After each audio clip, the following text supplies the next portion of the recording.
Centuries ago, a 14-year-old, who would be the last queen of France, stepped into the dazzling world of Versailles. A towering palace, brimming with unimaginable luxury. In that moment, her life changed forever, setting her on a path of both intoxicating wealth and ultimate disaster. This young girl was Marie Antoinette Josepha Johanna, soon to be transformed into the legendary Marie Antoinette, whose passion for extravagant jewels would torment her people and mesmerize the world for centuries to come. Hello jewelry lovers! Today, we are taking a walk into the captivating world of high jewelry through the collection of one of history's most enigmatic figures, the infamous Madame Déficit, Marie Antoinette. Known for her lavish taste, extravagant lifestyle, and iconic jewels, the Queen's collection continues to capture imaginations, especially as pieces have emerged at auction in recent years, commanding astounding prices and bringing us closer to her story. But before we get into it, I would like to remind you that I'm changing this brand's name from Gems and Jewelries to Sewello, named after the diamond that was found in Botswana some years ago. I wanted the name to truly reflect the brand, considering that we're about to launch our online jewelry publication, and Sewello is that name. This means that the name of this channel will change soon, so don't be shocked when you see that update, okay? The 15th child of Empress Maria Theresa and Emperor Francis I of Austria, Marie was born into a world of grand expectations. In a meticulously arranged alliance, she was married off to Louis Auguste, the Dauphine of France, who would soon become King Louis XVI. Their union, set against the backdrop of European power struggles, was meant to cement peace between Austria and France. However, this union also came with scrutiny and criticism as the French nobles and commoners watched the new Dauphine's every move, waiting to see what kind of queen she would be. As queen, Marie Antoinette reveled in the luxury surrounding her. She quickly became a fashion icon, setting trends with elaborate dresses, towering wigs, and an endless array of jewels. It was rumored that her yearly clothing budget alone, estimated to be around $3.6 million in today's money, put a strain on not only her court but on the finances of France itself. Her jewelry collection was legendary, filled with glistening diamonds and pearls. At every social event, Marie Antoinette appeared in new dazzling creations that showcased her love for the dramatic and her taste for the luxurious. But her luxuries, coupled with her isolated life in the grandeur of Versailles Palace, earned her the title Madame Déficit. She became a symbol of royal indulgence, increasingly despised by the people as the country slid toward financial ruin and famine. Discontent brewed among the people. While the royal family seemingly enjoyed luxuries beyond imagination, commoners struggled to survive. The streets of Paris rang with cries of anger and hunger. As Marie Antoinette's lavish taste continued to fill rumors, a scandal erupted that would haunt her reputation long after her death: the affair of the diamond necklace. The necklace was an extravagant necklace commissioned earlier by King Louis XV, meant as a gift for his mistress, Madame du Barry. Crafted from hundreds of dazzling diamonds, the necklace was so magnificent that it had no equal in Europe. By the time Marie Antoinette was queen, the jewelers who still hadn't sold the necklace hoped she would buy it. But aware of her reputation as Madame Déficit, Marie Antoinette refused to buy the necklace, sensing that the expense would only give rise to more public resentment. However, a con artist, Jean de la Motte, saw an opportunity. In 1785, she tricked Cardinal de Rohan, a member of the clergy desperate to win favor with the queen, into believing that Marie Antoinette secretly desired the necklace and wanted him to buy it on her behalf. Believing he was acting on the queen's secret wishes, Rohan purchased the necklace and Jeanne took it, intending to sell the diamond for herself. When the truth came to light, a scandal erupted. Although Marie Antoinette had no part in the scheme, public opinion turned even further against her. The affair of the diamond necklace cemented her image as a queen indifferent to the suffering of her people. intensifying the calls for revolution. Interestingly, rumors suggest that the diamonds that adorned this controversial necklace came back into the spotlight for the first time in decades in September 2024 at Sotheby's London showrooms. It was auctioned off in November 2024, selling for almost $4 million. Clearly, a savvy jewelry collector was hoping to own a piece of history that is a reminder of the extravagance and intrigue that led to the monarchy's collapse. Now, let's take a look at some of my favorite pieces from the high jewelry collection of Marie Antoinette. This 18th century diamond and natural pearl pendant is perhaps the most iconic piece owned by the late queen. The pearls in the pendant were enormous and perfectly spherical, creating a stunning effect alongside the diamonds that frame it. The pendant set a world record for a pearl jewel at an auction in 2018, selling at Sotheby's for $36 million. As the star of Sotheby's Geneva auction, this pendant sparked an intense bidding war, clearly solidifying Marie Antoinette's legacy in the world of jewelry.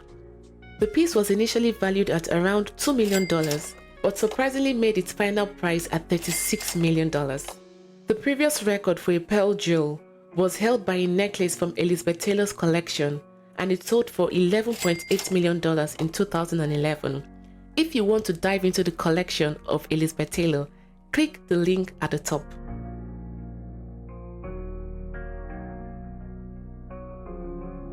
Crafted by her personal jeweler, these bracelets contain 112 diamonds with a combined weight of around 145 carats. The diamond's radiance reflects the opulence that Marie Antoinette so adored, with the bracelet originally purchased for a small fortune in 1776. French jewelry historian Vincent Mellin uncovered receipts in King Louis XVI's papers showing they were paid for both in cash and gems.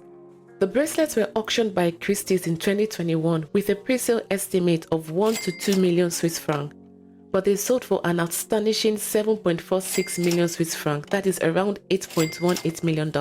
The story of this bracelet reminds us of how Marie Antoinette's love for luxury transcends time, with collectors still captivated by her taste.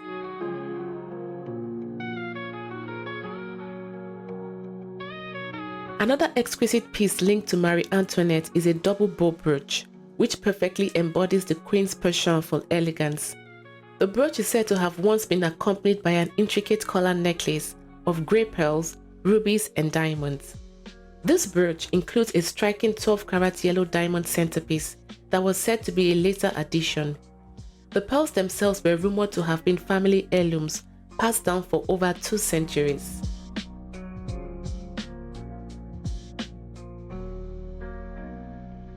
Marie Antoinette's pearls are some of the most fascinating pieces in her collection, and in 2007, 21 of these pearls were auctioned by Christie's. The pearls, set in a diamond and ruby necklace from 1849, are dated back to an earlier time, likely purchased by Marie Antoinette herself. In 1791, during the royal family's failed escape attempt, she entrusted her pearls to a friend, Lady Elizabeth Livingston Gower, the wife of the British ambassador, for safekeeping. This act reflected her hopes for survival and the desperate attempts to secure what she could of her former life.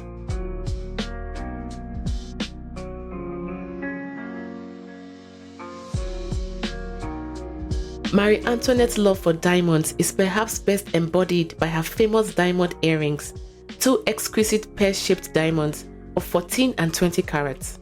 Believed to be originally sourced from India or Brazil, these diamonds were reportedly set in earrings worn by Marie Antoinette herself. They later passed into the possession of Empress Eugenie, wife of Napoleon III, who wore them for her wedding in 1853. Jeweler Pierre Cartier eventually purchased these earrings in 1928 and sold them to American businesswoman Marjorie Merriweather Post. In 1957, Post had Harry Winston remount the jewels into a diamond and platinum setting. Today, they are displayed in the Smithsonian Gem Gallery, where their story continues to intrigue visitors. The monarchy's apparent indifference to the suffering outside of Versailles' gilded walls fueled the fires of revolution. The rumors of Marie Antoinette's lavish lifestyle, whether true or exaggerated, painted her as the face of the monarchy's disregard for its people. This influenced the birth of the French Revolution in 1789. In the heat of the revolution, Marie Antoinette and Louis XVI were moved from Versailles to the Tuileries Palace in Paris under close watch. In 1791, they made a desperate attempt to escape, hoping to reach Austria where they might find safety. But their plan failed, and the royal couple was captured. The revolutionaries saw them as traitors, and the road to their downfall was set.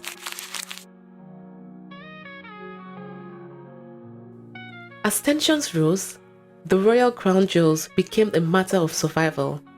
In a last act of loyalty, courtiers secretly smuggled the jewels out of France, sending them to Brussels and then to Vienna.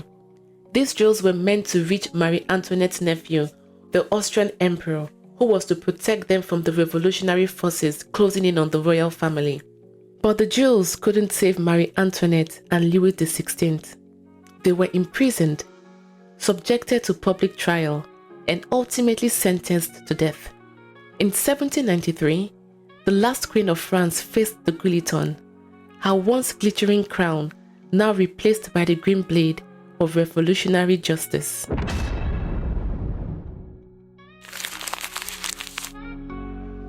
After the fall of the monarchy, Marie Antoinette's jewels resurfaced, having been kept safe by her surviving family. Marie Therese, the couple's only child to survive the revolution, inherited the jewels and passed them down through the house of Bourbon-Parma. The fate of these jewels added a haunting layer to Marie Antoinette's legacy, a legacy that shines on, literally, in pieces that once adorned one of history's most famous queens. In May 2018, a collection of Marie Antoinette's jewels appeared at Sotheby's, rekindling the world's fascination with the tragic queen.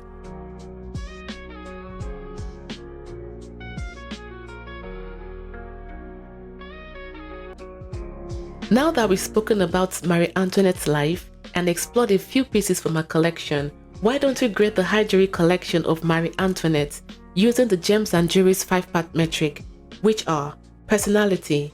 How well does the collection mirror Marie Antoinette? Timelessness. Every collection needs classic pieces. Does this collection have them?